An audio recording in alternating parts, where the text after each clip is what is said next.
Yang jadi masalah, kata Al-Quran, illa wa antum muslimun. Boleh, tapi jangan lupa matimu harus mati dalam keadaan Islam. Berarti ada orang Islam matinya tidak Islam. Siapa mereka? Contoh ini ya, contoh. Sabung ayam didapat sama polisi, kejar sama polisi, jangan lari, masih lari, terpaksa tembak peringatan ke langit. Jangan lari, masih lari, tembak 2 kali, masih lari, tembak 3 kali, masih lari, terpaksa dilumpuhkan, tembak kakinya, kepalanya dikena. Saya tanya temanku yang polisi, bagaimana caranya? Kok kakinya kau tembak, kepalanya dikena? Apa dia bilang? Soalnya waktu ditembak dia jongkok, Ustaz. Ini polisi India, bukan polisi Indonesia. Kalau polisi Indonesia jangan kau musuhi. Ibu-ibu, pernah enggak bayangkan bagaimana repotnya Indonesia seandainya tidak ada polisi?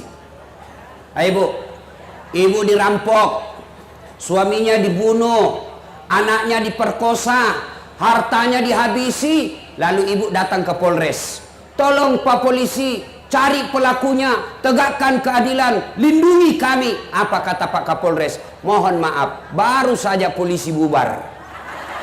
Makanya jangan polisi-polisi ini kita jangan dimusuhi.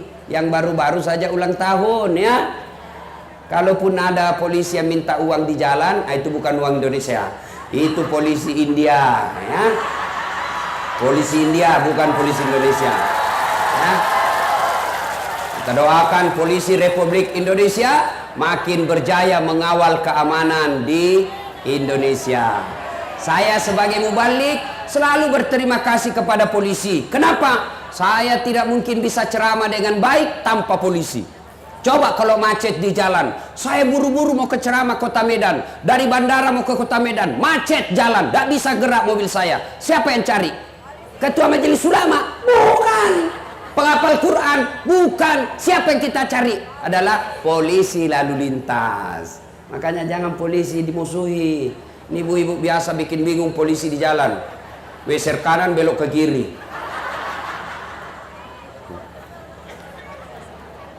Siapa lagi yang bisa mati dalam keadaan kafir?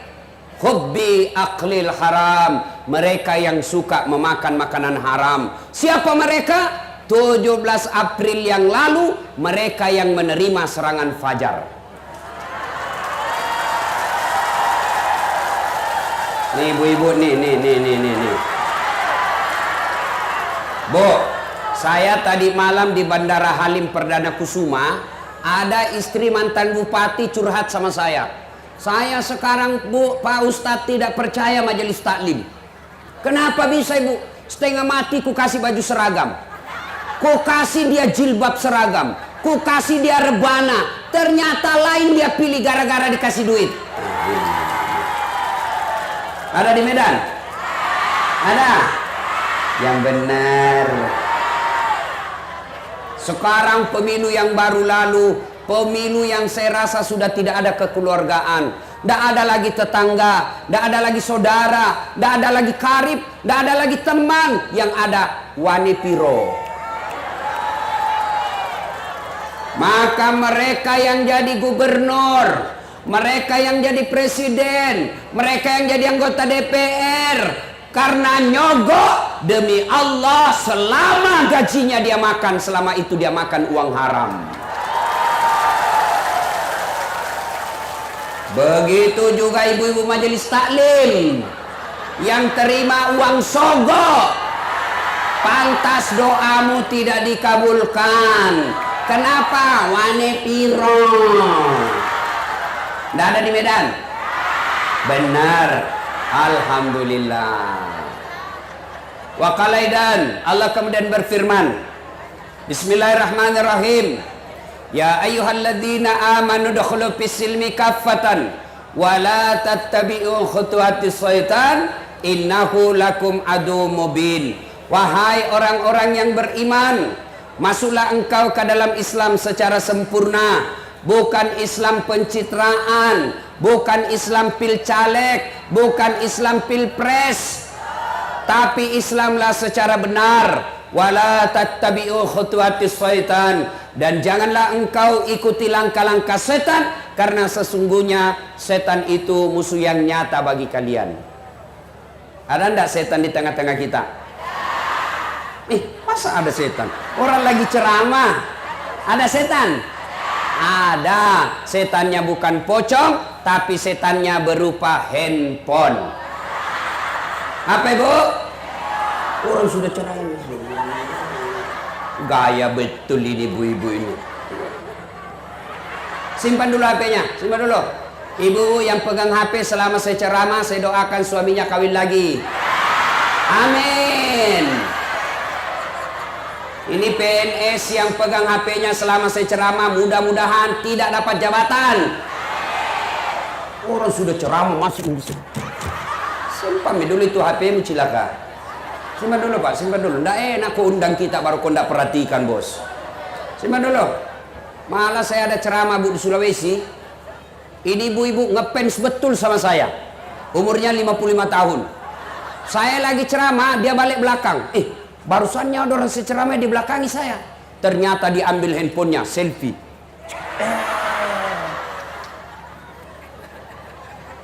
Selesai saya ceramah, saya turun. Baru dia bilang, Ustadz, saya ngefans betul sama Ustadz. Semua ceramahnya ada di HP saya. Alhamdulillah. Ustadz, boleh cium? Apa mau cium saya? Nggak boleh, haram. Nggak nafsu Ustadz, haram. Nggak boleh. Coba kau masih muda. Ini yang ngefans sama saya, emak-emak. Bau salompas. Minyak gosok. Aduh, hancur. Ayo simpan dulu HP-nya Bu, simpan dulu ya. Simpan dulu, kita dengar ceramah. Ibu sebenarnya saya bisa lihat mana yang ikhlas datang pengajian. Kalau gini-gini, Anda ikhlas, dia hanya mau datang update status. Tablik Akbar ulang tahun Kota Medan. Red. Wa qalaidan, Allah kemudian berfirman, Bismillahirrahmanirrahim. Innallaha wa malaikatahu yusalluna ala nabi ya ayyuhalladzina amanu sallu alaihi wa sallimu taslima. Sesungguhnya Allah dan para malaikatnya berselawat kepada Rasulullah Muhammad sallallahu alaihi wasallam, maka wahai orang-orang yang beriman, berselawatlah kalian kepada Rasulullah dengan sebaik-baik solawat. Ayo kita selawat bareng-bareng.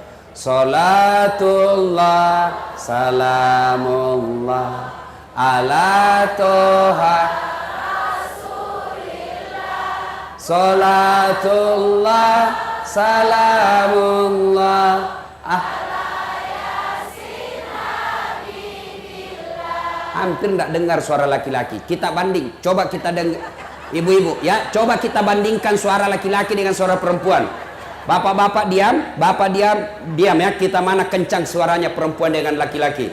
Ibu-ibu dulu ya. Ayo Ibu, jangan mau kalah sama laki-laki Bu. Ayo. Salatu. Kencangin Bu.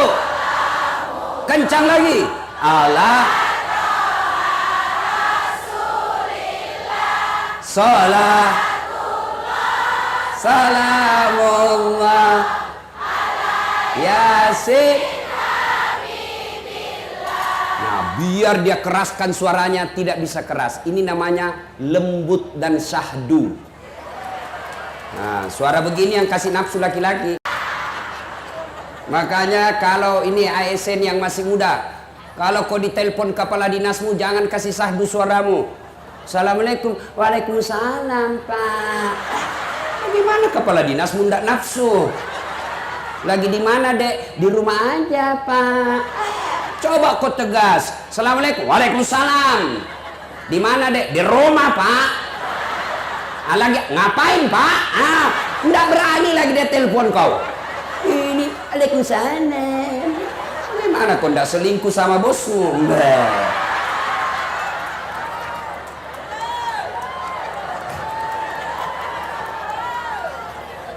Ayo, ibu diam. Kita dengar suara laki-laki yang katanya kencang. Ayo. Jangan mempermalukan jenis kelamin Pak. Ayo. Ibu-ibu diam. Ibu diam. Ayo bapak-bapak. Ayo. Nah, sholat. Loh beta, ini mau poligami pres, hancur. Ibu bapak, saudara-saudara sekalian teristimewa yang kita hormati, Bapak Wali Kota Medan, izinkan saya menyebut dengan penuh takzim Bapak Dr. Andes Haji Tengku Zulmi Eldin SMSI, Master Hukum, beserta Bapak Wakil Wali Kota Kota Medan, Bapak Insinyur Haji Ahyar Nasution MSI, dan seluruh pejabat sipil maupun militer yang tergabung dalam Forum Koordinasi Pimpinan Daerah Kota Medan teristimewa yang kita muliakan, Ketua Majelis Ulama Indonesia Kota Medan, dan yang memimpin zikir kita pada yang kita hormati Kiai Tengku Amiruddin yang insya Allah dimuliakan dan dirahmati oleh Allah Subhanahu wa Ta'ala. Mohon maaf saya tidak sebut namanya satu-satu, di samping karena keterbatasan waktu, juga yang sejujurnya saya belum tahu namanya Bapak. Ibu bapak, saudara-saudara sekalian, Rasulullah Sallallahu Alaihi Wasallam pernah menjelaskan, dalam dirimu terdapat segumpal darah. Ada juga yang mengatakan segumpal daging. Apabila segumpal daging itu rusak, maka rusaklah seluruh anggota tubuhmu. Apabila segumpal darah itu sehat, maka sehatlah seluruh anggota tubuhmu. Kalau kita analogikan dalam ulang tahun Kota Medan, seolah-olah Nabi ingin berkata, wahai warga Medan, penduduk Medan, kalau segumpal darah dalam dagingmu itu, dalam tubuhmu baik, maka Medan akan tentram dan sehat. Tapi ketika warga Medan sakit segumpal darah dalam tubuhnya itu, maka saya sakit seluruh warga Kota Medan. Nabi bertanya, sahabat bertanya, apa gerangan segumpal darah itu ya Rasulullah? Nabi menjelaskan, qalbu, hati. Ini berarti sehat tidaknya, sakit tidaknya, hebat tidaknya, maju tidaknya, jaya tidaknya Kota Medan dan penduduknya tergantung dari hatinya. Kalau hatinya sehat, sehat warganya. Kalau hatinya sakit, sakit warganya. Maka pertanyaan buat kita bawa pulang pengajian ini, kita yang hadir di sini hatinya sakit atau sehat? Cepat betul. Sakit atau sehat? Sebelum mengklaim dirinya sakit, harus ditahu dulu jenis-jenis penyakitnya. Kalau sudah ditahu jenisnya, penyakitnya ini, lalu kita cross check, cocokin dengan hati kita. Oh, ini saya kena ini, sakit hatinya. Saya jelaskan 5, oh, tidak ada kena, berarti sehat. Pertanyaan berikutnya, apa saja jenis-jenis penyakit hati? Inilah yang menjadi oleh-oleh ulang tahun Kota Medan yang ke-429, penyakit-penyakit hati dan obatnya. Mudah-mudahan tidak ada yang kena penyakit hati di tempat ini. Ini penting ibu tahu. Kenapa? Karena di dunia ini tidak ada orang yang masuk rumah sakit gara-gara sakit hatinya. Iya toh? Tapi demi Allah, tidak ada orang nanti masuk neraka gara-gara sakit fisik. Dasar, kenapa masuk neraka? Saya penyakit kurap Tuhan. Tidak mungkin. Ibu Rohana, kenapa masuk neraka? Saya kena asam urat Tuhan. Tidak. Tapi yang bisa membuat ibu masuk neraka gara-gara sakit hati. Ini penting. Contoh, pentingnya ini kita tahu penyakit hati. Ibu dari Kota Medan, kau Tanjung Pinang, nyetir pakai mobil, yang nyetir tangan, yang gas rem kaki, yang melihat sepanjang perjalanan mata, yang berpikir sepanjang jalan bawa kendaraan otak. Tapi begitu ada tikungan, apa yang tertulis? Hati-hati. Tidak ada tertulis otak-otak. Ya toh? Di kantor wali kota yang menulis pengumuman tangan, yang memikirkan kalimat-kalimat otak. Tapi begitu mau pengumuman, announcernya berkata perhatian, perhatian. Tidak ada mengucapkan perotakan, perotakan. Berarti memang hati adalah pengendali utama. Mari kita lihat penyakit-penyakit hati itu. Dalam kitab Ihya'ul Ulumuddin yang dikarang oleh Imam Al-Ghazali, di situ dijelaskan penyakit-penyakit hati itu antara lain, satu, al-istighalu bi uyubil khalqi, suka cerita kejelekan orang, dia lupa kejelekan dirinya sendiri. Nah ini nih ibu-ibu nih biasanya duduk begini damai tapi gersang. Ada orang lewat, mulai itu dilihat, mulai masuk dari ujung rambut sampai ujung kaki. Dia tidak cerita, tapi tangan apa? Apa sih? Ustadz pun dia gosip. Saya tadi lewat, ada lagi saya dengar, itu juga bajunya waktu di TV One. Astagfirullah. Inilah ibu-ibu nih penyakitnya ini, suka gosip nih. Bu, ketika Nabi Isra Mi'raj, Nabi diperlihatkan perumpamaan oleh Allah. Seorang wanita, kukunya terbuat dari api neraka, kukunya terbuat dari tembaga api neraka. Dia cakar mukanya, teriak, sakit, tapi dia cakar, sakit, tapi dia cakar seluruh tubuhnya, sakit, tapi dia cakar pula. Lalu dia makan bangkai orang mati di depannya, bangkai jenazah dia makan. Lalu Nabi bertanya, ya Jibril, siapa gerangan itu Jibril? Siapa itu? Bodoh betul, dia tahu sakit tapi dia cakar dirinya. Dia tahu itu jenazah bangkai orang mati dia makan. Siapa dia Jibril? Jibril menjawab, itulah umatmu yang suka cerita kejelekan orang. Maka ibu-ibu berhenti gosip. Nabi waktu dilihat jalan-jalan ke surga, subhanallah, banyak perempuan di surga ibu. Tapi dari dalam surga dibawa lihat situasi neraka, na'udzubillah min zalik, lebih banyak lagi perempuan dalam neraka. Lalu Nabi ditanya sama sahabat, banyak perempuan dalam surga, tapi lebih banyak dalam neraka. Ada apa gerangan ya Rasul? Nabi menjelaskan, karena perempuan dua penyakitnya. Satu, tidak mampu mensyukuri nikmat berupa suami. Yang kedua, tidak mampu menjaga dirinya dari gosip. Ibu-ibu, tahu ndak ibu? Tahu ibu? Belum saya kasih tahu. Perempuan itu ibu, kalau Ramadan lebih banyak pahalanya dari laki-laki. Saya ulang, kata Nabi, kalau Ramadan perempuan itu pahalanya lipat ganda dari suaminya. Andai saja pahala puasa kita kasih angka, pahala suami 5, perempuan 10. Kok bisa? Kata Nabi, coba lihat ibu. Sama-sama pegawai honor di kantor pemerintah kota Medan. Satpol PP, polisi setengah. Iya tuh kan Satpol PP itu kan polisi setengah. Kan? PTT, pegawai tidak tetap. 5 tahun TTP, tetap tidak pegawai. Ya, sama-sama pegawai honor. Boncengan sama suaminya, naik motor. Nah, pergi jam 8 kantor, pulang jam 4 sore, Ramadan nih. Kata istrinya, Pak, saya ndak usah langsung pulang ya, saya mampir dulu di pasar, saya mau persiapan untuk buka dan sahur. Sehingga istrinya di pasar, suaminya sudah laju sampai rumah. Istrinya di pasar, keliling semua pasar, semua sudut pasar diputari. Gara-gara apa? Selisih 1000. Iya tuh bu, ibu ketawa karena membayangkan diri sendiri. Ya sudah, beli kelapa, beli minyak, beli ikan, beli sayur. Nah, dia peganglah itu, berat.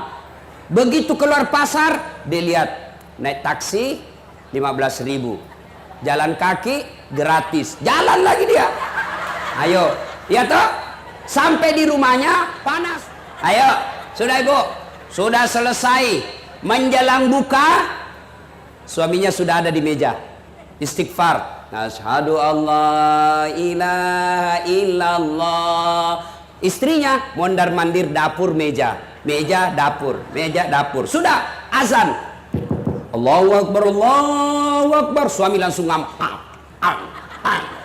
Istrinya begitu mau masuk mulutnya, nangis anaknya yang bungsu. Tidak masuk di mulutnya. Ayo nak. Anakku cantik. Ayo. Sudah. Iya toh? Selesai makan, suaminya menuju ke masjid untuk sholat maghrib berjamaah. Istrinya mau juga, tapi terlambat karena ngurusin dulu meja. Sudah rakaat kedua, baru istrinya buru-buru mau ke masjid. Tidak sempat mandi, terpaksa keteknya saja dicuci. Lari ke masjid, mau dapat. Ini sudah 2 rakaat, lari ke masjid buru-buru. Sampai mau dekat masjid, dia lupa bawa sarung. Pulang lagi. Ya buru-buru akhirnya lupa bawa sarung. Sampai di masjid, sudah rakaat ketiga, capek. Dan sudah sholat maghrib, suami pulang. Sampai depan TV, nonton sinetron. Istri masuk dapur, bersihkan dapur, siap-siap pergi taraweh. Sudah itu pergi taraweh bareng suaminya. Suami begitu ceramah taraweh, suami keluar merokok. Istri tidak keluar, dia tinggal dengar ceramah sambil baca Quran, meskipun dalam hatinya, panjang betul ceramahnya ini Ustaz. Ayo, selesai taraweh, balik lagi suaminya. Balik juga istrinya. Suaminya lagi nonton pilpres. Istrinya ngurus dapur, persiapan untuk makan sahur. Jam 10 tidur suaminya, istrinya belum tidur. Untuk apa? Persiapan makan sahur sebentar. Tidurlah istrinya jam 11. Jam 2 bangun lagi istrinya. Untuk apa? Masak. Dan sambil nunggu masakannya jadi, dia sholat tahajud 2 rakaat. Dan siapa yang didoakan? Bukan dirinya. Siapa doakan? Anaknya. Lagi didoakan, Allahumma rabbi habli minas solihin. Ya Allah, berikan hamba anak yang soleh. Jam 4 dikasih bangun suaminya, bang, ayo makan bang. Apa suaminya marah? Masih lama ini, masih ada 30 menit. Tidur lagi suaminya ngorok. Istrinya nunggu sampai selesai. Begitu mau imsak dikasih bangun, bang, sudah mau imsak, lompat suaminya, terlambat kau kasih bangun saya. Apa dari tadi dikasih bangun? Karena buru-buru, akhirnya apa? Sambal dia kira sayur. Kepedesan. Sudah sholat subuh, pergi sholat subuh berjamaah bareng-bareng, pulang ke rumah, suami tidur untuk nunggu jam 8, istrinya membersihkan dan merapikan dapur sambil mempersiapkan anaknya pergi sekolah. Apa tidak banyak pahala perempuan? Apa tidak banyak? Ini perempuan dulu, bukannya sekarang.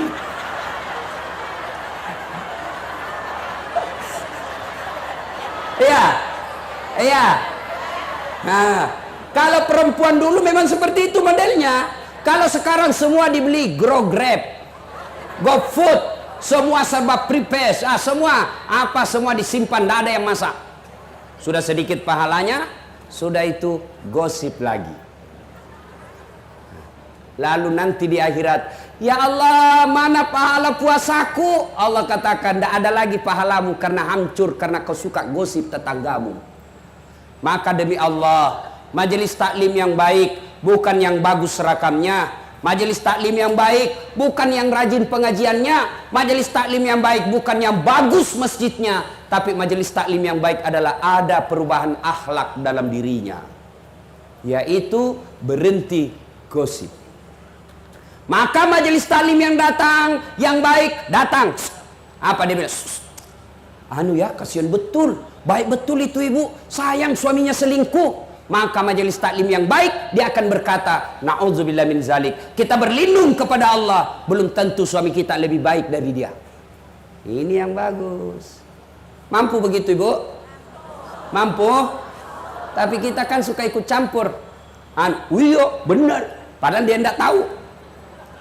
Benar itu, padahal dia tidak tahu. Ini yang selalu ikut campur, biar bukan urusannya, nanti takdirnya hidupnya seperti tauge. Tahu tauge ibu? Tahu tauge? Coba lihat tauge, selalu ikut campur. Bikin kita soto Banjar, ada taugenya. Bikin gado-gado, toge ikut campur.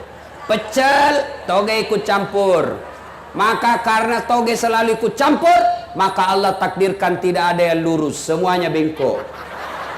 Maka kalau ada ibu-ibu tukang gosip, teriaki saja, weh toge nih Ayuhibbu ahadukum, sukakah kamu memakan bangkai sesamamu manusia? Itu kata Quran. Nah, ibu bapak, saudara-saudara sekalian, dulu zaman 80-an, zaman 90-an, orang gosip agak susah. Kenapa? Harus ketemu. Sekarang gosip, satu di Medan, satu di Surabaya, satu di Jakarta, satu di Sulawesi, satu di Jeddah. Mereka gosip. Gosipnya di mana? Grup WhatsApp. Iya toh? Sampai ustadz pun dia gosipnya. Selesai ceramah dia panggil kabar agama, Pak, jangan lagi kau undang itu Ustadz Dasat. Kenapa? Tidak suka saya ceramahnya. Ah, kenapa bisa? Masa 5 dia bahas saya terus dia kena. Gosip, itulah yang disebut sekarang hoax. Menyebarkan berita bohong. Itu dosanya habis kau punya amal. Kestor amal kebaikanmu, habis nanti amalmu. Kenapa? Diambil orang-orang yang pernah kau gosip. Maka saya kalau ada yang gosip saya, dia bully saya di Facebook, dia bully saya di WhatsApp, dia bully saya di medsos. Dia, Ustadz, dia benci sekali kita itu Ustadz. Kenapa kau bilang dia cerita ke kiri kanan? Saya bilang tidak apa-apa, itu dia sayang saya. Maksudnya Ustadz, karena nanti ketika di akhirat hari pembalasan, amalnya saya ambil, dosaku saya kasih. Itu orang yang suka gosip. Maka berhentilah menggosip. Ya, satu, yang menjadi penyakit hati, al-istighalu bi uyubil khalq. Suka sekali cerita kejelekan orang, dia lupa kejelekan dirinya sendiri. Bak pepatah mengatakan, semut seberang lautan tampak olehnya, sementara gajah pelupuk matanya tak terlihat darinya. Ini jelek betul ini. Maka kata Nabi, beruntunglah orang-orang yang terlalu sibuk mencari kekurangan dirinya sehingga tidak punya waktu untuk mencari kekurangan orang lain. Yang kedua, penyakit hati yang kedua yang sangat besar merusaknya, ada itu sombong. Apa itu sombong Ustadz? Sombong pakai mahal? Belum tentu. Sombong pakai emas? Apa dia sombong? Belum tentu. Sombong itu kata Nabi, kalau kau nganggap remeh orang lain dan menolak kebenaran, itu sombong. Nih kepala-kepala dinas SKPD.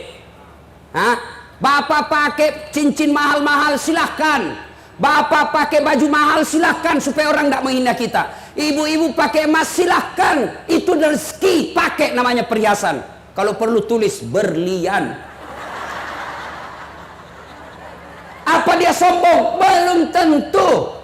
Ada orang kaya saya kenal bu, dia selalu sengaja terlambat. Kenapa? Karena dia mau jadi pusat perhatian. Begitu dia datang, semua orang perhatikan dia. Kenapa? Karena emasnya banyak betul. Baru kalau dia jalan, kalau terlambat dia selalu begini. Apa dia sombong? Belum tentu. Kapan dia sombong? Ketika dia remehkan orang miskin. Bapak nih, mau pakai baju krokodil cap buaya, silahkan. Krokodil, katanya kalau itu asli kepalanya menghadap ke dalam, kalau palsu kepalanya menghadap keluar. Dia jadi buaya darat.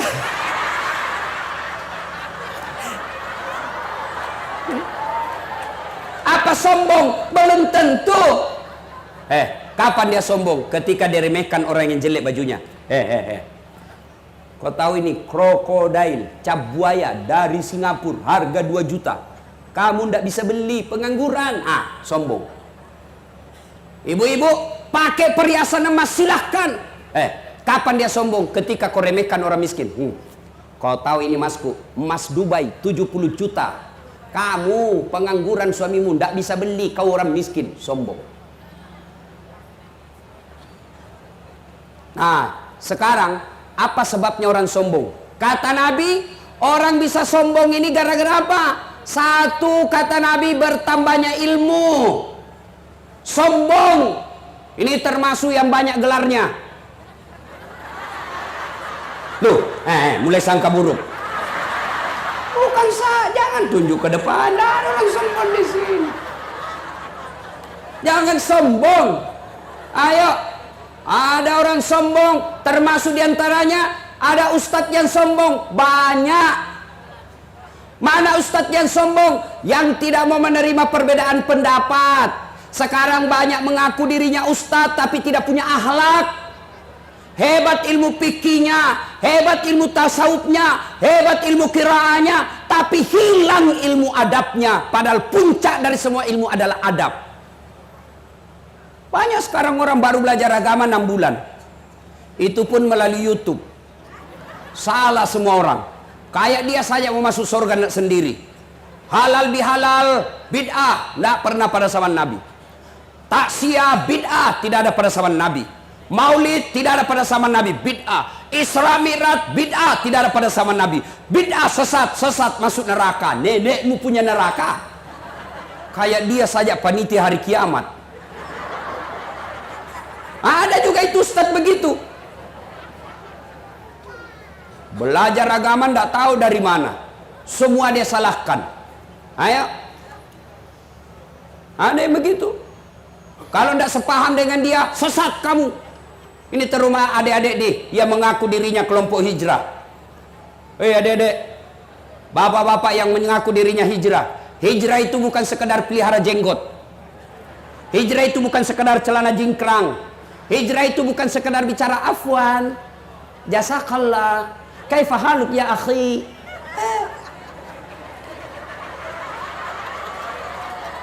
Biar kau begitu, tapi kau sombong, kau belum hijrah, bos. Saya sampai dimaki-maki di Facebook. Ini Ustadz Dasat kemana-mana cerita sunnah, lalu kau tidak pelihara sunnah. Saya agak tersinggung. Kenapa kau tuduh saya tidak pelihara sunnah? Buktinya kau tidak pelihara jenggot. Ya mau diapa kalau tidak mau tumbuh? Gara-gara jenggot dia marah sama saya. Saya sudah kasih minyak, Pak Wali, marah istri saya. Nah bau, bau itu jangan kasih minyak. Mau dia apa? Ini ada sekarang di penceramah, Pak. Rasa-rasanya dia yang punya neraka. Ceramah menghasut, ceramah memfitnah, ceramah memprovokasi, ceramah menghina. Mana pernah Nabi menghina? Mana pernah Nabi datang ceramah orang sakit hati pulang? Enggak. Bayangkan Rasulullah begitu hebatnya dalam dakwah. Ada orang datang berhubungan suami istri di siang hari bulan Ramadan. Siang hari bulan Ramadan. Boleh atau tidak? Boleh atau tidak? Kalau malam? Haram sama selingkuh.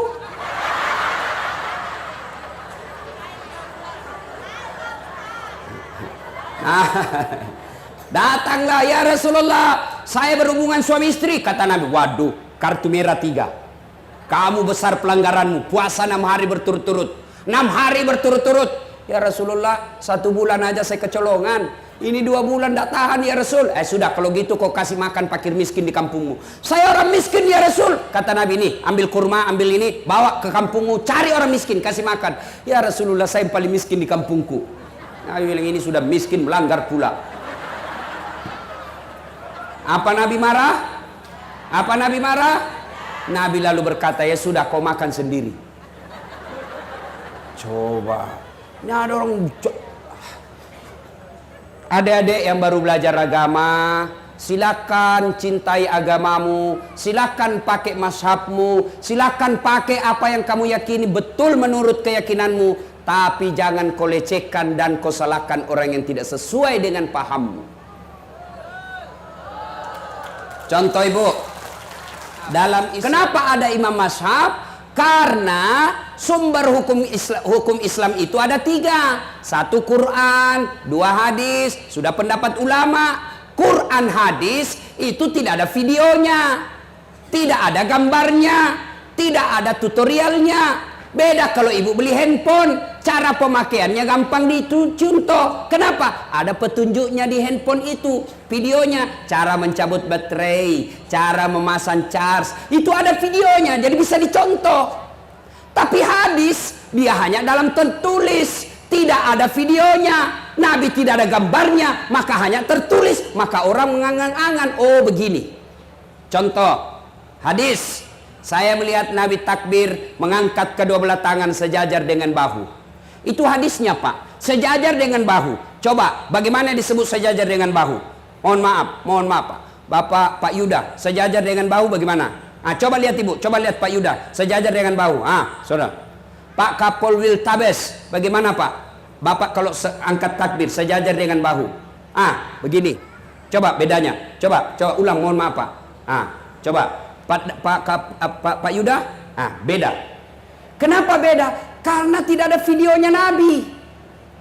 Maka orang yang menafsirkan sejajar dengan bahu, maka ditafsirkan ulama pertama begini namanya sejajar dengan bahu. Allahu Akbar. Kenapa? Dia lihat dari depan sejajarnya ini. Allahu Akbar. Yang kedua, seperti Pak polisi tadi, Allahu Akbar. Dia lebih tinggi. Kenapa? Karena sejajarnya dari atas.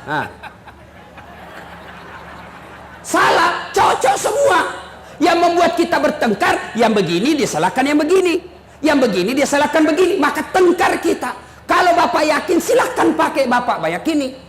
Silahkan, tapi jangan salahkan orang. Ayo, meletakkan posisi tangan setelah takbiratul ihram. Allahu Akbar, minimal 4 cara. Allahu Akbar, antara dada dengan pusat. Satu. Yang kedua, Allahu Akbar, di bawah pusat. Bukan di bawah sekali. Yang ketiga, Allahu Akbar, di atas dada. Yang keempat, Allahu Akbar, lurus. Mana yang cocok? Semua cocok menurut imam mazhabnya. Mau begini silahkan, mau begini silahkan, mau begini silahkan, mau begini silahkan. Yang mana salah kalau kau pakai semua? Allahu Akbar. Salah itu bos. Kau tidak konsisten. Jelas? Jangan sombong gara-gara ilmu. Ada kau sombong terlalu banyak gelar, Allah marah, dia kasih pikun kamu. Pikun, tidak ada obatnya. Ada dosen bu, sombong sekali banyak ilmunya. Begitu dekat pensiun diprotes sama istrinya. Pak, biasanya kalau kau mau pergi mengajar, kau cium-cium jidatku. Ini sudah hampir 2 minggu, kau tidak pernah cium lagi saya. Kata suaminya dalam hati, siapa yang saya cium selama ini? Ternyata pembantunya dia cium. Apa yang mau disombongkan? Jangan juga modus Pak. Teman-teman sudah dengar begini pura-pura pikun. Masuk kamar pembantu didapat anaknya, saya kira mamamu nak.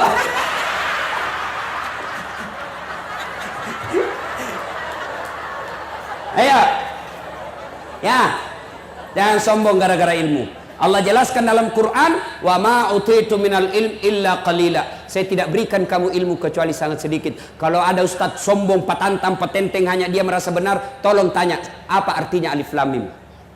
Alif lam mim saja kau tidak bisa tahu. Sudah, apa yang kamu sombongkan? Yang kedua, sebab orang sombong, apa itu? Bertambahnya pangkat jabatan. Wali kota, jangan sombong. 5 tahun bos. Terpilih lagi ya maksimal 10 tahun. Tidak terpilih, wabillahi taufiq wal hidayah, keluar. Apa kamu sombong? Ayo, wali kota saja tidak boleh sombong, apalagi wakil wali kota.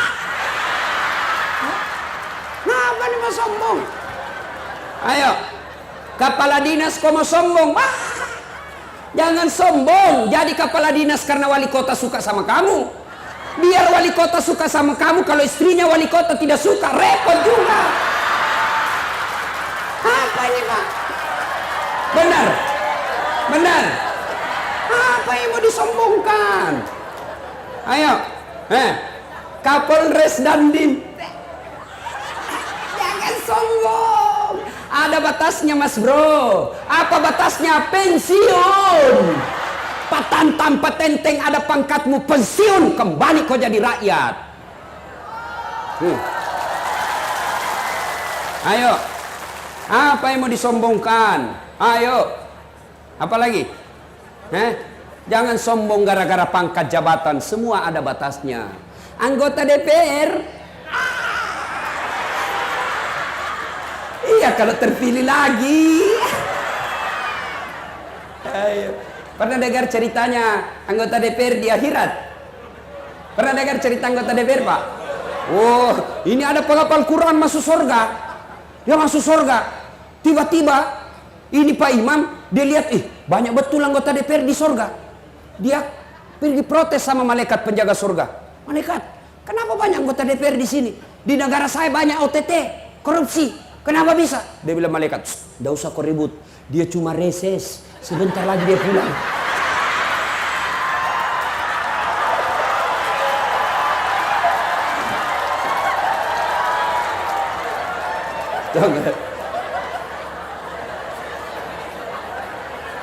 Ayo.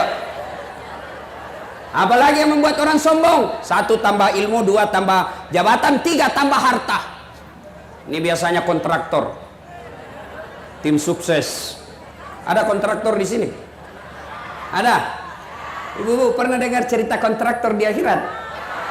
Pernah? Oh, ini di akhirat SMS antara penghuni surga dengan penghuni neraka. Dia bilang penghuni neraka, "Mas bro, apa kabar kau di situ?" Dia bilang, "Masya Allah, enak betul di sini. 1 laki-laki, 7 bidadari, 7 bidadari, 7 pak." Jadi bapak yang tidak sempat poligami, tenang, disediakan 7 pak. Dan tidak seperti istri di rumah, bidadari suci terus, tidak pernah kentut. Sama ibu-ibu kita, makin tua makin rajin kentut. 7 bidadari. Ada yang datang sama saya selesai dengar ceramah, "Ustaz, betulkah itu nanti 1 laki-laki 7 bidadari?" "Betul ibu." "Jadi suami saya juga 7?" "Iya ibu." Langsung dia bilang, "Ustaz, saya sayang betul sama suami saya. Bolehkah saya berdoa, ya Allah, tidak usah kau kasih bidadari suamiku, cukuplah saya bidadarinya dunia akhirat." Saya bilang, ini ibu sudah sukses, sudah siksa suaminya di dunia, mau lagi lanjut di akhirat.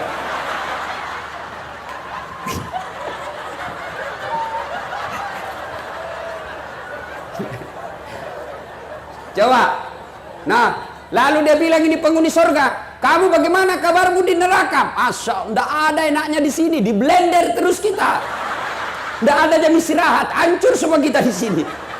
Dia bilang penghuni neraka, "Bolehkah kami jalan-jalan ke surga?" "Bolehlah, sinilah kau." "Bagaimana caranya?" Dia bilang, "Gampang. Ini di neraka kan kreatif, pandai mencari solusi." "Gimana caranya?" Kata penghuni neraka, "Kami bikin jembatan dari neraka, kamu juga bikin dari surga, kita ketemu di tengah. Oke? Setuju?" "Setuju." Lelang proyek. Keluar pemenang tender. Waktu pekerjaan 3 hari. Hari pertama, proyek jembatan dari neraka sudah selesai 50%. Hari kedua tuntas 70%. Hari ketiga efisien dan efektif, tuntas semuanya, bersih. Dilihat dari surga, kenapa proyek dari surga belum mulai-mulai? Tidak goyang-goyang proyeknya.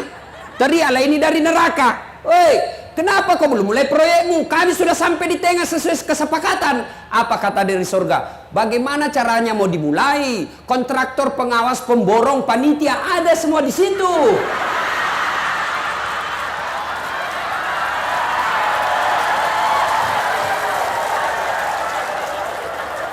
Tidak enak didengar, Pak. Siapa suruh kau panggil saya? Terasa sekarang ya. Berani panggil Ustaz Dasar, kau rasa sekarang. Mau marah terserah, saya pulang juga sebentar. Saya bukan orang Medan. Hati-hati. Jangan sombong gara-gara harta. Belajar dari Palu, Donggala, Aceh. Berapa banyak orang kaya mentereng, hancur dalam sekejap. Palu, Donggala tidak cukup 5 menit, hancur, miskin. Apa yang kau sombongkan dengan hartamu?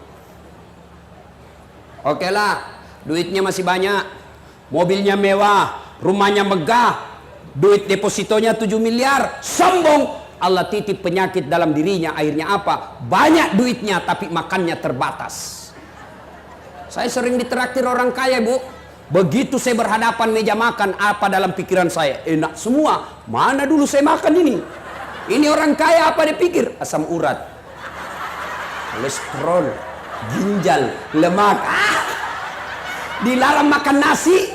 Duitnya 7 miliar dilarang makan nasi.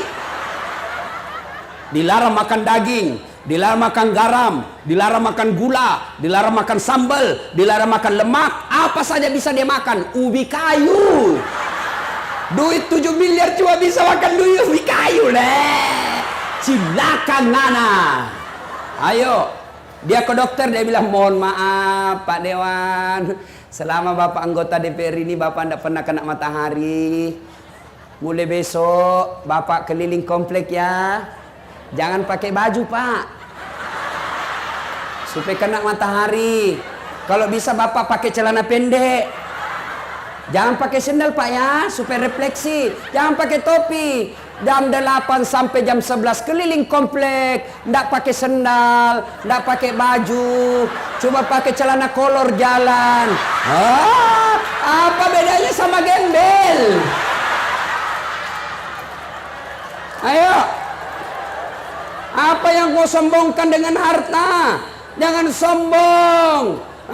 Jangan sombong gara-gara harta. Berapa banyak orang duitnya banyak, tapi hancur hanya untuk bayar penyakitnya.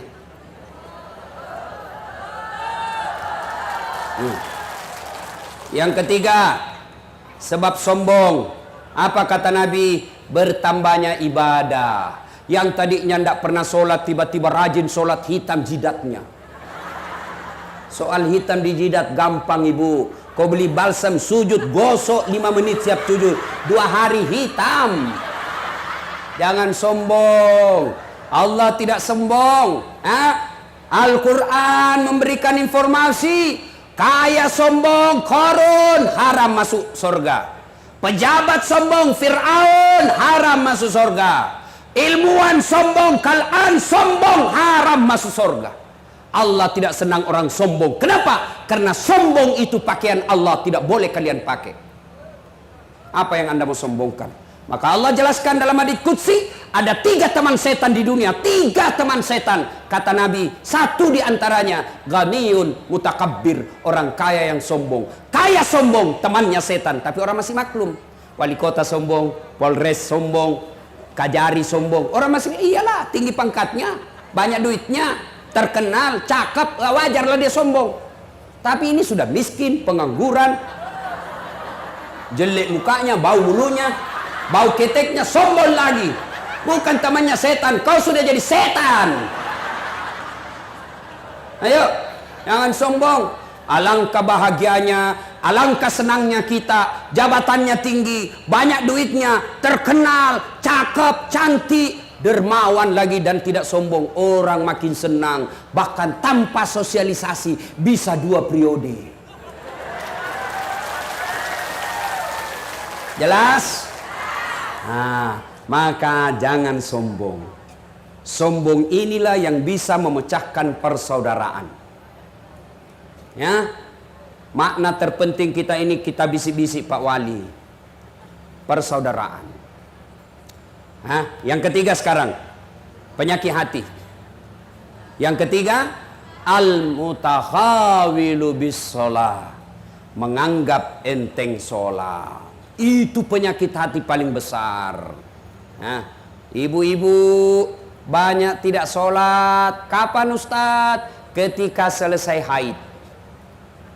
Dapat bonus 5 hari, dia tambah 2. Dia bilang suaminya, biasanya kok cuma 5 hari, kok belum sholat, ini sudah 7 hari. Apa kata istrinya? Belum bersih bang, masih ada sedikit-sedikit. Kata suaminya, kok bohong ya? Apa bohong? Saya kasih lihat. Apa mau dikasih lihat?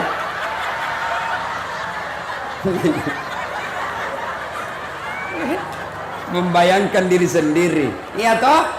Bu, ada lagi yang bilang begini, Ustadz, katanya kalau selesai haid, subuh mulai sholat.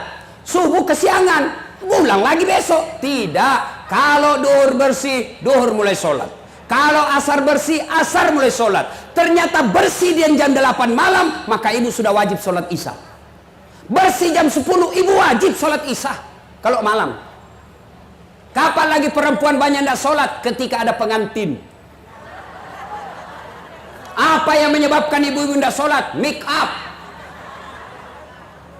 Dia kira dirinya mukanya tembok. Coklat, biru, abu-abu, krem, kuning, jil. Malah ada lagi saya lihat itu dia kasih lebih sedikit sini.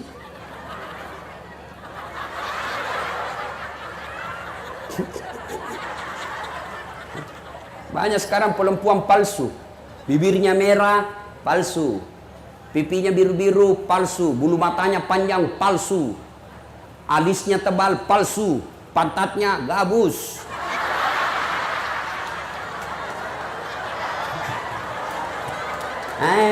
Katanya majelis taklim. Kok majelis taklim begitu? Ayo. Katanya majelis taklim sudah 4 tahun. Kok begitu? Yuk. Apalagi yang membuat ibu-ibu banyak tidak sholat selain make up? Ustadz, bagaimana kalau soal mikap? Boleh. Gimana caranya? Wudhu dulu. Ibu wudhu dulu, baru mikap. Sudah itu tahan kentut. Biar ibu sudah mikap, sudah wudhu, mikap, kentut batal. Cuma sedikit keluar Ustadz, batal. Nggak habis, batal. Bagaimana bersentuhan perempuan? Berbeda pendapat ulama. Syafi'i, batal. Imam Ahmad, selama ibu tidak nafsu, tidak batal. Maka saya kalau mahasiswa saya di UNHAS yang cewek, saya cuma begini. Ya dek, kenapa? Dia masih muda, saya juga masih muda. Dia cantik, saya gagah. Mau gue dong, saya pegang mic. Nah, apalagi yang membuat perempuan banyak tidak sholat? Jilbab. Jilbab sakaratil maut. Dia kasih tali. Saya ini bu keliling-keliling ceramah. Malaysia itu ibu-ibu ceramahnya, jilbabnya kain segitiga, pasang, kasih jepit satu peniti, selesai. Begitu juga di Brunei. Tapi begitu kita masuk di Indonesia, tegang saya lihat cara pakainya. Ada talinya 2 meter, dia ripit. Baru dia ikat. Dia ikat di lehernya, dia kasih kembang. Mulai lehernya tidak bisa gerak. 3 lapis kainnya, ada kuning, jingga, abu-abu. Dia kasih miring lagi sedikit. Miring-miring juga barangkali otaknya. Iya toh? Sudah 14 pentulnya, kayak pohon-pohon di belakang. Pakai pula rohnya sempit, panjang tapi sempit. Sudah diikat lehernya. Suaminya, buru-buru bu, kita ketinggalan pengantin. Tunggu dulu pak. Beleng-beleng. Tahu beleng-beleng? Tahu beleng-beleng? Dongo. Tahu dongo? Beleng-beleng. Tahu beleng-beleng? Dulu. Saya bilang hidup beleng-beleng. Sudah jalan we. Coba kalau leher. Pak, cepat. Maka ibu majelis taklim, jangan sampai gara-gara jilbab ibu ndak sholat. Coba lihat ibu-ibu, sudah orang kaya, istri pejabat, cantik. Kalau dia berpakaian ala kadarnya, itu menjadi teladan orang. Wih, kau tahu ndak istri wali kota itu? Cantiknya, banyak duitnya, tapi pakaiannya sederhana betul. Ini yang antara kaya dan miskin ini yang banyak gaya. Kaya tidak, miskin tidak. Jelas? Bu? Kapan lagi nih? Orang banyak ndak sholat. Kapan? Nih, bapak-bapak kalau di kantor. Tiba waktu sholat. Hayya 'alas shalah. Tunggu, lagi meeting. Dah. Bu, mau sehat dunia akhirat? Mau selamat dunia akhirat? Mau sukses selamat dunia akhirat? Perbaiki sholat. Itu aja rumusnya. Nggak usah cari muka. Ini kepala-kepala dinas SKPD. Bapak mau punya jabatan yang baik, nggak usah cari muka sama wali kota. Bapak sudah dikasih muka.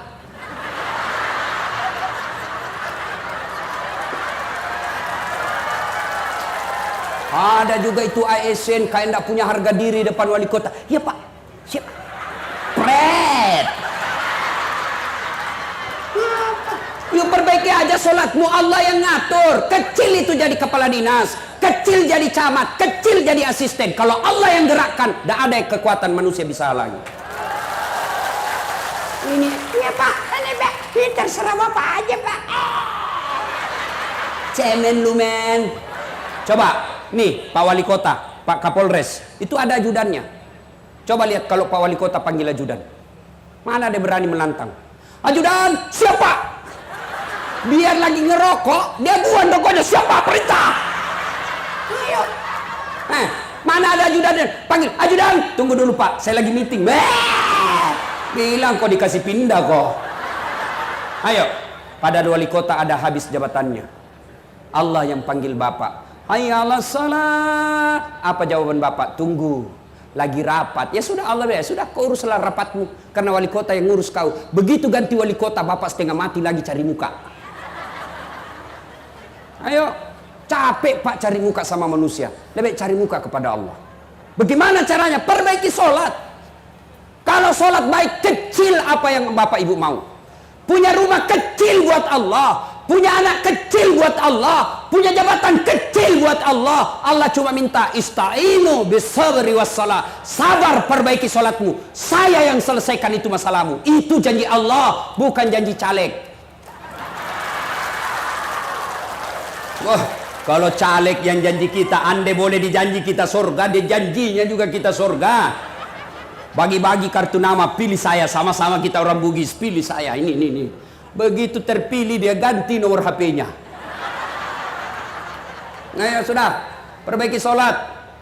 Adik-adik, ada di sini masih pegawai negeri, pegawai honor, kau perbaiki sholatmu, Allah yang kasih kamu. Wallahi, saya dulu orang susah-susah jadi pegawai.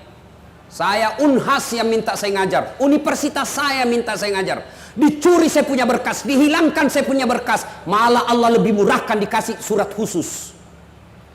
Coba, kalau Allah yang mau kecil itu jadi pegawai, yang tidak masuk akal saja boleh terjadi kalau Allah mau, apalagi yang ada jalannya. Contoh Bapak, yang namanya tidak masuk akal, ya, Bapak tidak pernah sekolah polisi, tiba-tiba mau jadi Kapolres, itu tidak masuk akal itu. Ayah, tapi kalau Bapak pegawai negeri sipil, mau jadi sekda, itu ada jalannya. Ada jalannya, jadi tidak usah putus asa. Yang tidak ada jalannya saja Allah kasih, apalagi kalau ada jalannya. Mana yang tidak ada jalannya? Contoh saya kasih. Perempuan boleh tidak hamil tidak pernah disentuh laki-laki? Bisa tidak perempuan hamil tidak pernah disentuh laki-laki? Tidak mungkin kata ilmu biologi, tidak masuk akal kata manusia. Tapi kalau Allah yang mau, Siti Maryam, wanita suci, tidak pernah disentuh laki-laki, hamil melahirkan Isa alaihi salam.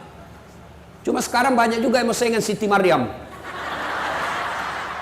Hamil tidak ada suaminya, beleng-beleng. Itu asli beleng-beleng itu. Ya. Ayo. Jadi saudara mau baik hidup ini, perbaiki sholat. Contoh lagi, Ustaz, saya sudah 30 tahun jadi pegawai, kok tidak bisa hidup saya baik-baik, tidak bisa lepas dari kredit rumah, setengah mati saya ini Ustaz. Perbaiki sholatmu bos. Kalau sholat baik aman, ya, sholat baik aman. Saya sudah sholat Ustaz, betul kok sholat tapi tidak ikhlas. Ayalah sholat, asar lagi, barusan duhur, kok tidak ikhlas. Saya sudah sholat Ustaz, betul, tapi tidak senang, tidak semangat ketemu Allah. Ada orang sholat, Pak, tidak semangat ketemu Allah. Allahu Akbar. Bismillahirrahmanirrahim. Alhamdulillahi Rabbil Alamin. Maliki yaumiddin. Iya. Ada kan Bapak bayangkan diri sendiri. Lagi sholat kayak ditiup angin. Allahu Akbar.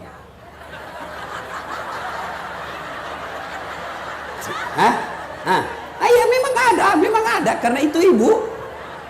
Sholat Allahu Akbar.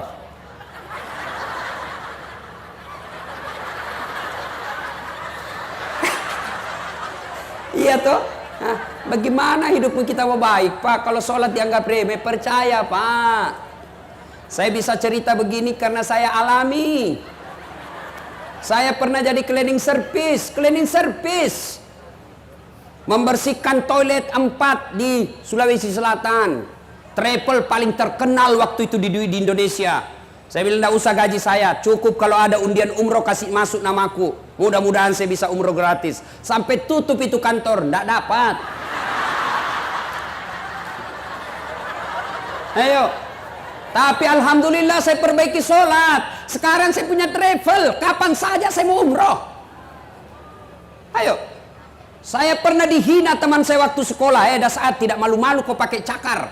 Cakar itu baju rombengan, baju bekas. 10.004 masih bisa ditawar. Saya tidak malu, dihina kakak senior saya di kampus. Alhamdulillah saya perbaiki sholat. Sekarang yang pernah hina saya tahun Ramadan lalu yang baru-baru saya kasih lagi zakat, sudah tahun ke-8. Kecil. Dulu saya jalan kaki pergi sekolah, berkilo-kilometer. Alhamdulillah sekarang sudah penuh kendaraan. Tidak takabur, tidak bermaksud sombong. Di Sulawesi terbatas orang yang punya seperti kendaraan saya. Dengan izin Allah. Apa gunanya Allah kasih kita? Allah yang punya dunia kecil buat Allah. Allah cuma minta perbaiki sholat. Hah? Mau ketemu wali kota susah. Kenapa susah? Bukan sombong, memang protokolernya ngantri kalian. Jadi tim sukses. Datang mau ketemu wali kota, apa kata ajudan? Apa keperluannya Pak? Kata ajudan, saya tidak bisa jelaskan ke Pak Wali. Bapak bikin proposal, datang minggu depan. Datanglah membawa proposal. Kata ajudan, baik Pak, nanti saya kasih Pak Wali kota, staf asisten, dipelajari. Bapak datang minggu depan. Datang lagi minggu depan. Apa kata yang Bapak Wali kota? Baru saya mau rapatkan dulu. Dipelajari. Sudah, Bapak datang bulan depan. Datanglah bulan depan. Nunggu dari jam 8, diterima jam 9 malam. Kenapa? Banyak ngantri tamu. Begitu diterima, apa kata Pak Wali? Sudah dipelajari oleh staf ahli saya, ternyata mohon maaf, ini tidak bisa dibantu. Kalau saya bantu Bapak, saya berurusan sama KPK. Tidak ada antaran untuk ini. Kau nunggu 1 bulan lebih, hancur waktumu lebih 1 bulan, tidak ada hasilnya. Ketemu Allah. Pagi baru bangun, silahkan sholat subuh, ngadu sama Allah. Tengah hari lagi di toko sepi pembeli, ngadu siang hari sholat duhur. Sore masih sepi pembelimu, ngadu kau dalam sholat asarmu. Selesai kau dagang, sepi pembelimu, maghrib ngadu kau lagi kepada Allah. Mau tidur ternyata pun masih sepi, kau ngadu lagi dalam sholat isyamu. Masih punya bonus kau bangun sholat tahajud tengah malam. Dan 24 jam siapa saja boleh temui. Jelas?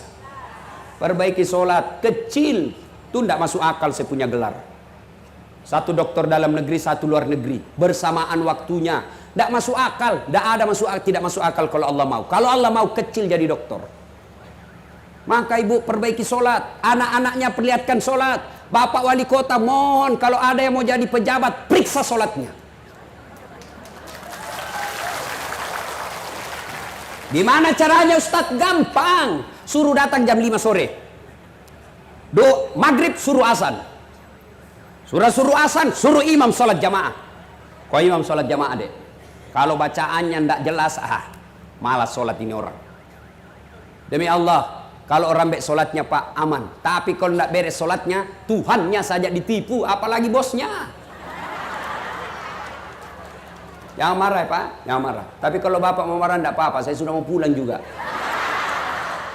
Ayo perbaiki sholat. Yang berikutnya, kalau sudah sholat 5 waktu, maka wujudkan sholat jamaah. Berbicara soal persatuan, belajar dari sholat jamaah. Coba sholat jamaah di masjid. Ada yang datang dari kanan, ada dari timur, ada dari selatan, ada barat, utara. Begitu masuk, semua menghadap ke satu arah. Tidak mentang-mentang dia wali kota, datang dari timur, dia menghadap ke timur. Gila ngana. Ayo Pak. Tidak mentang-mentang tinggi pangkatnya Kapolres, begitu dia masuk, saya mau membelakangi imam. Tidak bisa Pak. Semua menghadap satu. Kalau Bapak mau belajar persatuan, belajar dari jamaah. Sholat jamaah, coba lihat. Ada suku Bugis, ada Jawa, ada Madura, ada Medan. Berbeda suku, tapi begitu takbir tetap sama. Sama bacaannya, tidak mungkin beda-beda. Allahu Akbar. Tidak mentang-mentang karena dalam masjid berbeda suku, takbir berdasarkan bahasa daerah. Jadi imam orang Arab. Allahu Akbar. Datang makmum orang Bugis. Allahu Ta'ala Malopo. Datang pula orang Padang. Allah nan gadang. Datang orang Banjar. Allah ganal bujur. Terakhir orang gaul dari Jakarta. Allah gede banget gitu loh. Kacau sholat. Nah ini belajar persatuan dari sholat. Ya, jangan berpecah belah. Pemilu sudah selesai. Tidak ada lagi 01, tidak ada lagi 02. Sekarang 01 tambah 02 sama dengan 03. Persatuan Indonesia. Tidak ada lagi Jokowi, tidak ada lagi Prabowo. Wah senang atau tidak, kau puas atau tidak, kau harus terima Jokowi Ma'ruf menang. Tidak mau apa lagi. Dia curang Ustadz, urusan pengadilan sudah selesai. Kalau bebas di dunia, ada lagi pengadilan akhirat. Tidak usah ribut. Ya, ini sudah lama bertetangga gara-gara beda pilihan baku musuh. Beleng-beleng. Nah kasih kau gajinya dong. Oh.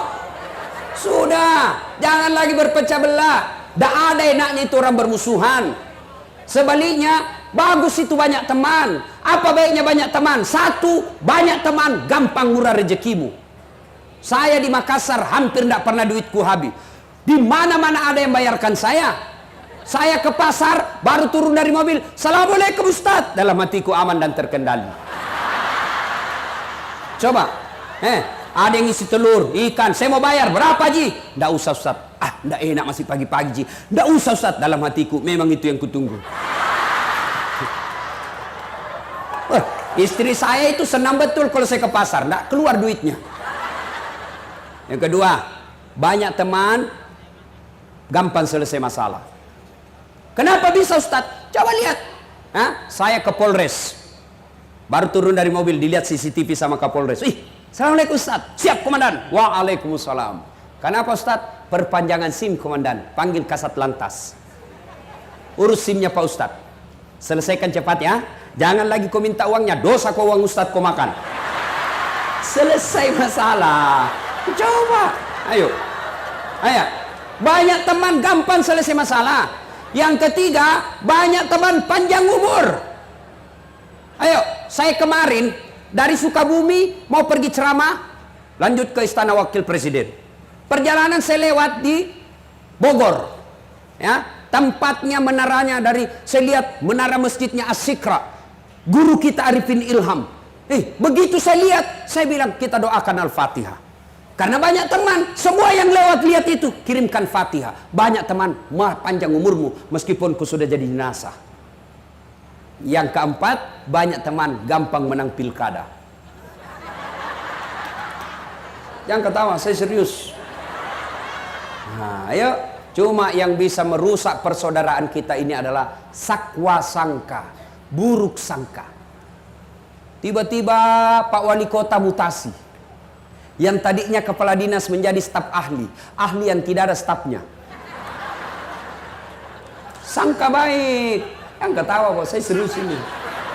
Sangka baik. Kok saya dimutasi? Berarti Pak Wali tahu Bapak harus istirahat dulu. Gunakan waktu lebih banyak sama keluarga.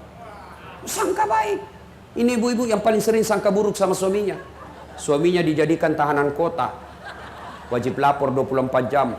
Menelpon tidak dijawab. Panggilan tak terjawabnya 99 kali. Telepon suaminya tidak jawab. Sangka baik. Telepon, oh suamiku lagi menghadap wali kota. Tenang perasaan. Telepon lagi tidak dijawab. Oh suamiku lagi sholat duha. Sangka baik. Tiba-tiba masuk WhatsApp. Saya lihat suamimu bonceng cewek. Cantik betul. Oh berarti suamiku lagi nge-grab. Sangka baik. Tenang perasaan. Ya. Saya dulu tamat SMA daftar tentara. Karena pendek tidak lulus.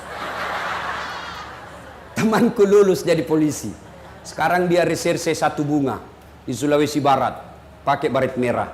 Saya lulus pakai baret putih jadi ustadz. Alhamdulillah dia yang baret putih yang saya pakai. Mulai baret hitam sampai baret merah ku caramai ke semua. Sangka baik. 2013 saya ikut pilwali di Makassar. 10 pasang calon, saya juara 2. Kalau ustadz tidak, cuma yang menang lebih banyak suaranya. Sangka baik. Bapak-bapak ASN, kalau ada mutasi sangka baik saja Pak. Tenang perasaanmu. Jangan sangka buruk. Apalagi pergi cari santet. Sangka baik. Nah, ibu bapak, saudara-saudara sekalian, pada intinya kita hadir di sini, mari kembali merapatkan persaudaraan. Banyak penyakit hati tapi waktu yang terbatas. Sudah kita periksa. Oh, ini saya sakit. Sekarang wala tai'asu birrauhillah. Kalau hatinya sakit, obati. Bagaimana cara mengobati sakit hati? Ala bi dzikrillahi tatmainnul qulub. Dengan berzikir. Gimana caranya ibu berzikir? Maka ibu-ibu majelis taklim masing-masing punya bawa tas, ya. Jangan tasnya hanya dibungkus dalam kue.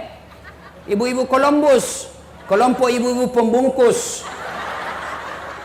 Kalau ada pengantin dia bungkus semua kue masuk di tas. Ibu-ibu Columbus itu. Kelompok ibu-ibu pembungkus.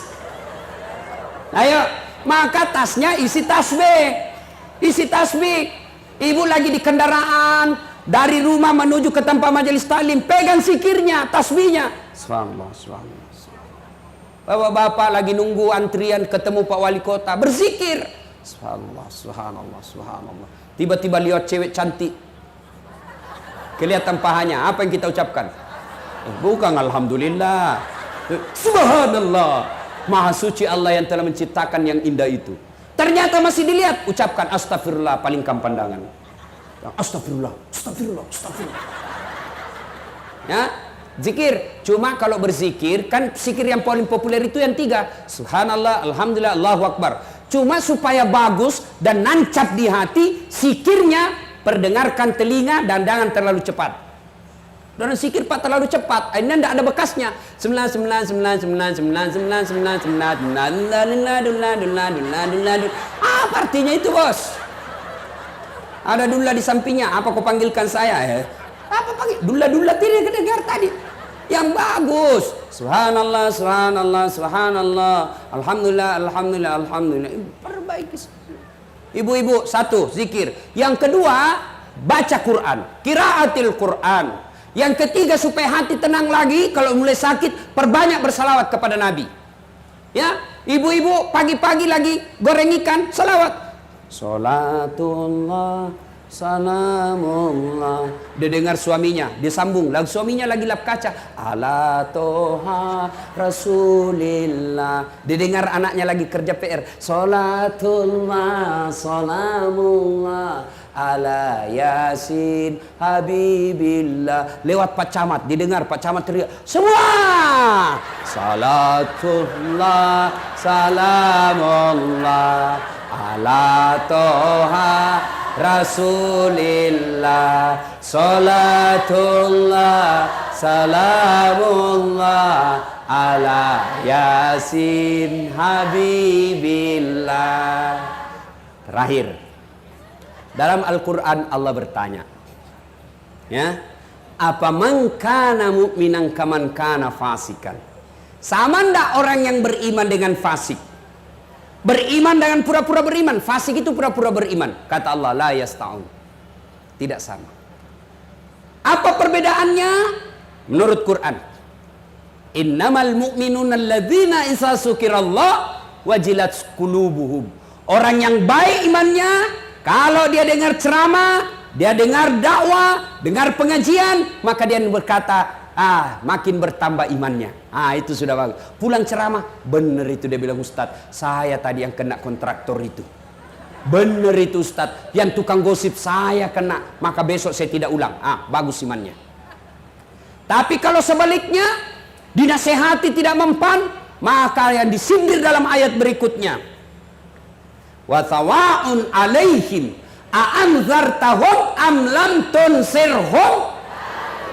Kau sampaikan ayat Allah, kau nasihati atau tidak, kau ceramai atau tidak, la yu'minun, sama saja mereka tidak akan beriman. Bahkan ayat berikutnya Allah jelaskan, mereka lebih hina dari binatang.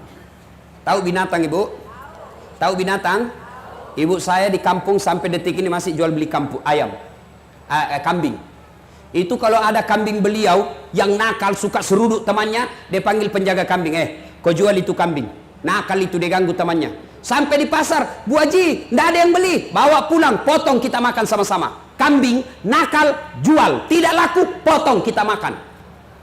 Tapi kalau ada ibu di sini, tukang gosip, tidak sholat, tukang tipu, ini apa? Potong. Siapa yang mau makan? Ayo, jual. Siapa yang mau beli? Merugikan. Maka ini disebut mereka lebih hina dari binatang. Inilah tujuan daripada pemerintah Kota Medan mengajak kita ke sini agar kita bisa lebih baik dari binatang dan tidak menjadi lebih hina dari binatang. Acara ini bukan anggaran yang sedikit. Tapi kalau pulang tidak ada perubahan, kasihan Pak Wali. Pulang-pulang tidak ada perubahan, ibu-ibu majelis taklim tetap masih mau disogok, tetap kasar sama suaminya, tidak ada guna. Ibu-ibu yang kasar sama suami, berhentilah ibu. Biar hitam jidatmu gara-gara sholat. Senin Kamis kau puasa, tahajud tiap malam, tadarus tiap hari, tapi kurang ngajar sama suami. Jangankan masuk surga, kata Nabi, baunya surga kau tidak dapat. Ya, jelas ibu. Ya, begitu juga bapak-bapak. Biar rajin Senin Kamis, tapi kalau khianat sama istrinya, tidak bakal masuk surga. Alasan rapat, ternyata pergi merapat. Ada yang sampai ketangkap basah sama suaminya. Kalau ditelepon sama teman selingkuhnya, dia tulis wali kota. Jadi setiap bunyi teleponnya, wali kota ibu, jangan angkat, jangan angkat. Ternyata satu ketika diangkat, perempuan, ternyata teman selingkuhnya. Kalau saya temanku yang SMP yang suka telepon-telepon saya dulu, kasih cinta-cinta monyet, itu nomor teleponnya saya tulis, nomor teleponnya di situ penjual batu bata. Setiap dia menelpon saya, jangan angkat, tagihan. Jangan dicontoh Pak ya. Ibu bapak saudara-saudara sekalian, inilah tausiah kita, mudah-mudahan ada manfaat. Pada akhirnya, tujuan akhir dari adakan acara ini, Allah meminta kepada kita, wali kota mengharap kepada kita, ulang tahun yang ke-429 ini, satu harapan Pak Wali dan seluruh ASN 10 pejabat-pejabat kita, tegakkan dan rapatkan ayat Allah, wa'tasimu bihablillahi jami'an wa la tafarraqu. Bertegang teguhlah engkau kepada tali persaudaraan agama Allah dan janganlah engkau bercerai-berai. Al-Quran juga menjelaskan innamal mu'minuna ikhwah. Orang Islam itu seperti badan ini. Coba lihat badan kita. Tangan kanan gatal tanpa disuruh kiri yang garuk. Tangan kiri yang gatal tanpa diundang kanan yang garuk. Gatal dua-duanya kerjasama. Begitu mestinya kita di Medan. Ada jadi politisi, ada jadi ASN, ada tentara, polisi, pedagang, rakyat, jelata dan sebagainya. Satu tujuan, mengangkat citra dan martabat kota Medan. Kalau Medan tentram, siapa yang senang? Masyarakat Medan. Kalau Medan ribut, siapa yang susah? Medan sendiri. Tidak mungkin orang Makassar yang sengsara. Ya, maka kewajiban kita semua menjaga persatuan dan persaudaraan. Inilah tausiah kita. Mudah-mudahan